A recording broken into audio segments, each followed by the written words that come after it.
Ayan, ito yung nabili ko sa BQ na eco bag. Ito yung mga kalamay na nabili namin. Kinain na namin yung isa. Kasi yung sa mga gustong pumunta dun sa Bohol, ang ganda talaga ng Bohol, guys. Ako, yung Virgin Island, yun. Medyo pricey nga lang yung mga pagkain doon.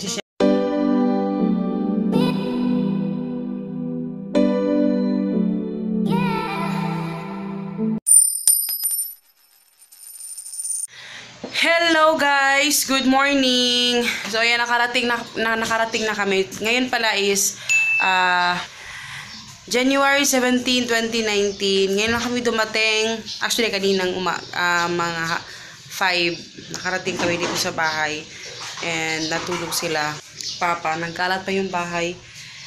Kasi hindi pa ako nagkapaglinis. Pero ayan. Meron kasi kaming ipapak ngayon na isang tawag dito, isang package lang kasi yung iba hindi ko alam, yung order lang na yun lang naman yung hindi ko mapa-schedule ng 18, kailangan 17, so siya lang mag-isa, yung iba bukas. Kaya ayan, ito yung nabili ko sa BQ na eco bag. So, hati-hatiin. Sabi dito, ito yung mga kalamay na nabili namin. Kinain na namin yung isa. Sabi dito, with peanut daw siya. Kasi favorite ko nga yung with peanut. Ayan o, nakalagay. With peanuts. Nung kinain namin yung isa, wala namang mani. Yung isa wala akong nakain mani dito. Pero eto, may mga mani yung iba. Yung isa walang mani. Wala akong nakain na mani. Ayan, eto may mani. Pero, yun yung nabili namin. Wait. Tapos, ito. Yung peanut pieces. Ito, nabili namin. 184 lang to dun sa BQ. Kinuhaan ni Hagrid kagabi.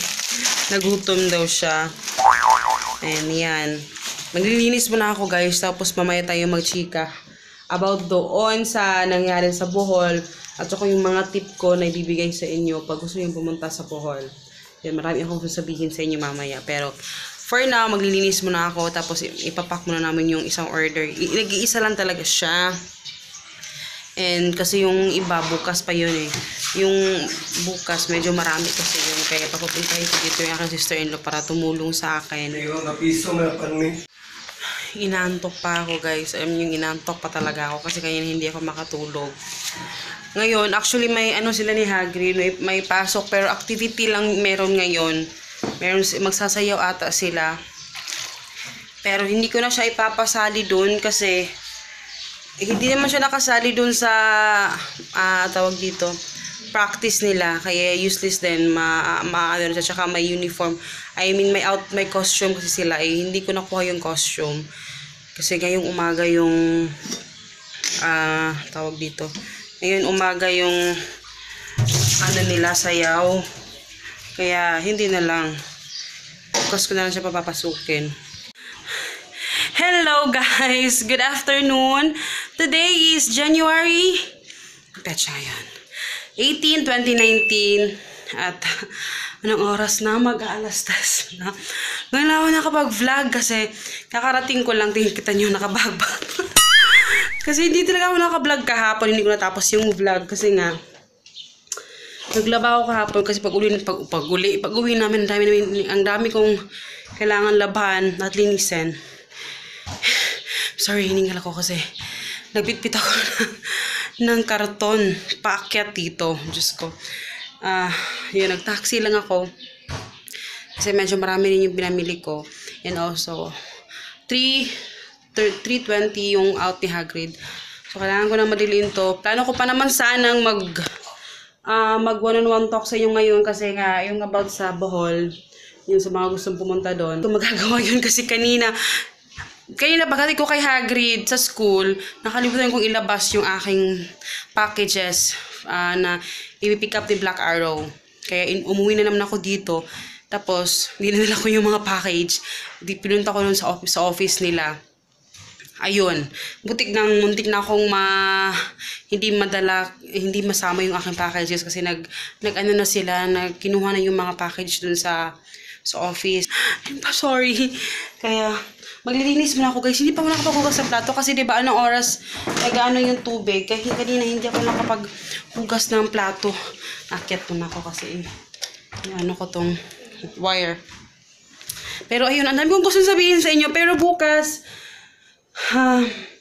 ay talagang pipilitin ko makapag-vlog at makapag-usap sa inyo. And yun, tatapusin ko lang mga ito guys kasi mamaya uuwi kami dito. Tingnan niyo yung kalat. Ayaw ko nang ipakita lahat. Pero, ayan, patiwi muna ako kasi hindi ko natapos yung CCF kanina na pinapanood ko. Kaya, ayan. Hello guys! Hello, good morning. So, ngayon is January 19. No, January. Wait lang.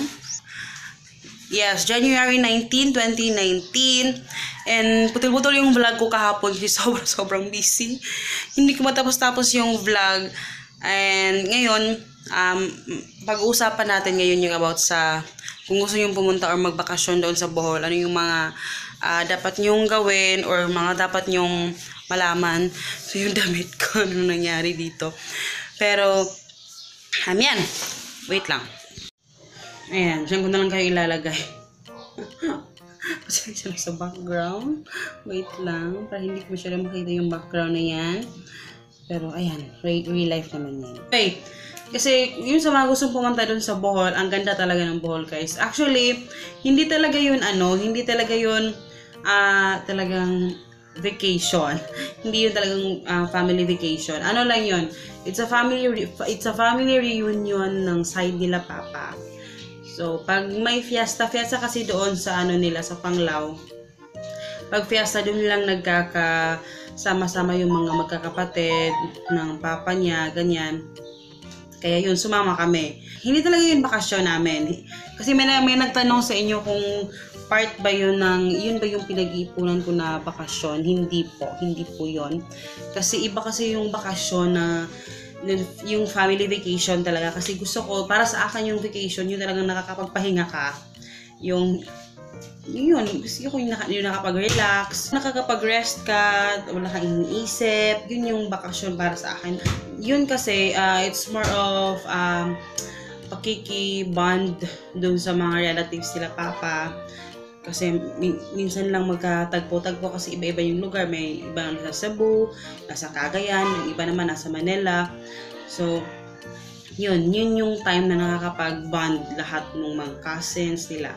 So, hindi talaga yun talagang bakasyon. Tatanong sa inyo kung magkano yung gagastusin doon. Sa amin, kasi syempre sa Cagayan kami papuntang Bohol, hindi kami nag-aeroplano. But next year, siguro mag-aeroplano kami kasi ang lapit-lapit lang nung airport. Kasi yung airport, nasa Panglao na siya. Ang malapit lang yung airport papunta doon sa bahay ng lola niya. Yun naman yung ginastos sa amin. Yung pamasahe namin dito is 700 plus, mga nasa 800. So back and forth na yung kinuha namin na ticket para hindi na hassle magkuha pa ng ticket, diba? Para baka hindi kami makapag-book diretso, may mga trabaho pa naman sila papa at saka yung mga kapatid niya. And doon sa mga trip namin is hindi din kami gumastos talaga ng yung pagpunta namin doon sa yung Panglao Beach, like yung Alona Q, kung hindi pa kayo nakapunta doon. Sobrang ganda doon, guys. Kahit ilang beses akong pabalik-balik doon, hindi pa rin ako magsasawa doon sa beach na yon. Kasi ang sobrang ganda talaga ng dagat. Sobrang ganda ng buhangin, yung puting-puti talaga. Ay, sobrang ganda talaga. As in, siya, nalalakad lang namin yung beach na yon papunta doon. Kasi nga malapit lang sa amin. So hindi na namin kailangan gumastos ng pagkalaki-laki. And yung sa tirahan namin, yung ibang mga relatives sila papa, anong tawag dito? Nag-rent sila ng parang apartment. Yun, kasi mga pa-apartment, marami din doon mga apartment yun. And yun, kung gusto nyo mag-stay doon sa talaga sa Bohol, kung gusto nyo magbakasyon. Huwag kayo dun kung alam niyo yung nagbabudget kayo, tapos gusto nyo yung mag-enjoy. Huwag kayo magpabook doon kasi pwede kayo magpabook online pero 50% off pero mahal pa rin. Pag doon kayo talaga sa beach, doon sa Alona Q, yung may mga hotel doon, medyo pricey siya, pero kung may budget kayo, okay lang. Medyo pricey siya kasi syempre, nandun ka talaga sa pinaka, talaga, syempre, mahal yung mga rate nila doon. Pero kung nagtitipid ka, actually marami kang pwedeng pagtirahan doon na mayroong mga 700, 900 per night yun, may mga mura doon. Pasukin mo lang yung mga doon, mga sa kaloob-looban, huwag kang tumingin lang doon sa beach kasi medyo mahal doon. Doon sa mga sulok-sulok, meron doon mga apartments, may mga yun, basta may mga mura talaga kung talagang nagtitipid ka. Meron kami nakapagpabook yung mga relatives nila. Kasi na parang ngong ako sa sipon ko. Merong nakarent ng 1.5, ganyan, merong 1.3. May mga ganun, may maraming mura talaga guys. Lang yung mga Korean nga, nilalakad lang nga nila, yung mga Amerikano, hindi nila alam yung kung saan pasikot-sikot. May mga naman, may mga karatula. So, hindi ka mawawala. Tapos may mga, tawag dyan, mga motorcycle, tawag doon. Yung basta mga parang motorella, ganun, may mga ganun. Alam nila kung saan pupunta. Libre lang yun, naliligo lang kami doon pag gusto namin pumunta, naliligo lang kami doon. Hindi ko alam kung nasama ko sa vlog, pero yun, naligo kami doon. And nag-post at ako sa Instagram, doon sa mga pictures, so may hawak sa akin na starfish. Yun, hindi niyo ba ako pina-follow doon. Doon pupunta kami sa dolphin, nung nag-dolphin watching kami, libre din yun kasi yung sinakyan namin na bangka. Pero may mga, syempre kung wala ka namang relatives doon, may mga 2,500 ata yung package nila. 2,500, marami ng isla yung mapupuntahan mo doon. Ito-tour ka nila doon. And yun sa amin, dolphin watching kami. Pinakita ko sa vlog yung maraming bangka. Yun yung mga Koreans na may marami. Mostly mga Koreans talaga yun, nagdo-dolphin watching. Kaso lang, hindi mo siya makita sa vlog kasi medyo malayo. Pag kung saan yung dolphin, doon kung pupunta yung mga bangka. Pero at least nakakita kami. And then pupunta kami sa yun, yung maganda yung yung Virgin Island, yun. Medyo pricey nga lang yung mga pagkain doon. Kasi syempre, hindi din naman madali. Kasi malayo din yun yung Virgin Island, guys. Medyo malayo siya. So, yung pag-transportation din siguro, yun. At saka, syempre, mga foreigner yung mostly nagpupunta doon. Kaya medyo mahal. Yung buko tag 100. Yung banana Q, at saka kamote Q, 25 pesos. Ayun. Pero ang ganda ng beach na yun. Tapos, yung timing pa, yung napunta kami doon, walang tubig masyado. Parang mababa yung tubig. Kasi minsan, pag ang tawag doon sa amin is taob. Pag yung taob is yung tubig yung tubig is malalim na siya. Nawawala na yun yung island na yun. Yung nakikita nyo dun sa vlog, mawawala na yun. Pero nandun pa rin sila, nagtitinda pa rin dun yung mga nagtitinda.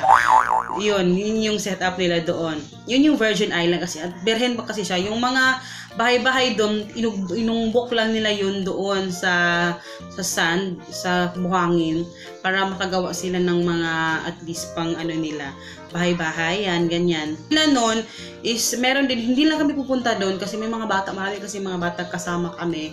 Kaya hindi na kami pumunta doon sa may simbahan na basta marami kayo makikita doon sa mga simbahan, kaso hindi lang kami nakapunta doon. Pero yun, libre namin lahat nagawa yun. Tapos yun, naligo kami sa pool, ganyan. Kasi marami kasi kaming kakilala doon na kasi doon nakatira yung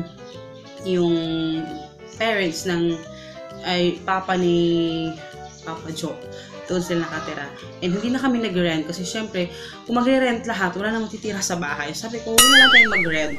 Dito na lang tayo sa bahay kasi para at least makakasave na rin tayo, diba? Kasi hindi naman talaga bakasyon yun. Ganun lang siya. Tapos yun pag gusto nyo pumunta doon, maghanap-hanap kayo ng mga matutuluyan ninyo kung ganyan gusto nyo And tapos yun, ano pa ba yung gusto kong isabi sa inyo? And yung sa Kalamay, kasi Kalamay naman talaga kung hindi nakakakilala doon sa sa Bohol. Kasi hindi na guys na dito yung ilong ko. Yung Kalamay, yun talaga yung nila sa Bohol. Yun naman talaga doon sila kilala, yung Kalamay. Para siyang latik na parang malagkit na nilagyan ng latik na parang ganon. Masarap siya. Arami na, naubos na ngayon kasi pinamigay namin yung iba sa teacher niya, ni Hagrid sa Kaubis Biti Papa, kina mama doon. And eto, meron po natira dito.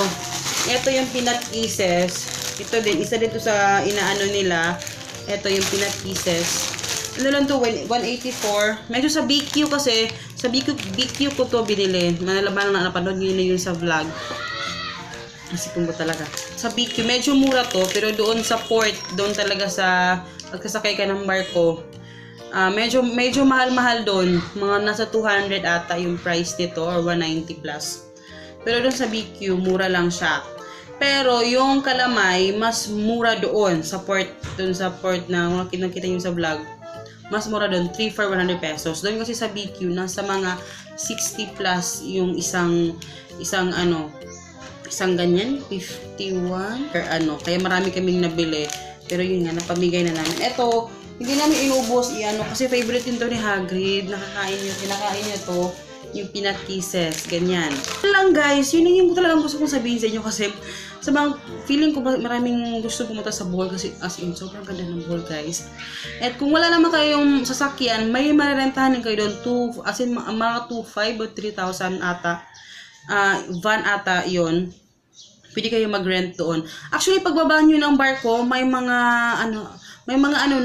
nag-aantay na ng mga driver na magtutour sa inyo kung saan kayo pupunta. Marami ng island na mapupuntahan, ganyan. Pero syempre, hindi nakasali doon yung mga gastusin nyo doon sa kung saan ba kayo pupunta sa mga island, kung ano yung mga bibilhin nyo doon, ganyan.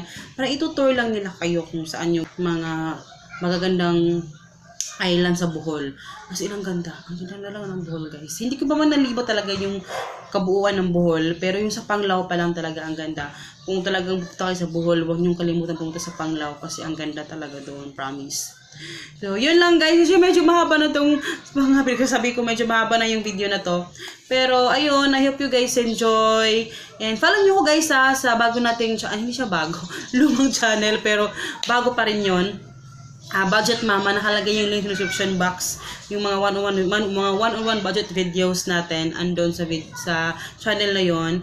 And please don't forget to subscribe and see you in my next video, guys. Babush! Good luck sa inyo kung pupunta mo kayo sa Bohol. Sana may napulot kayo kahit konti dun sa mga sinabi ko. At least naman, diba? Pero, ayan. Babush!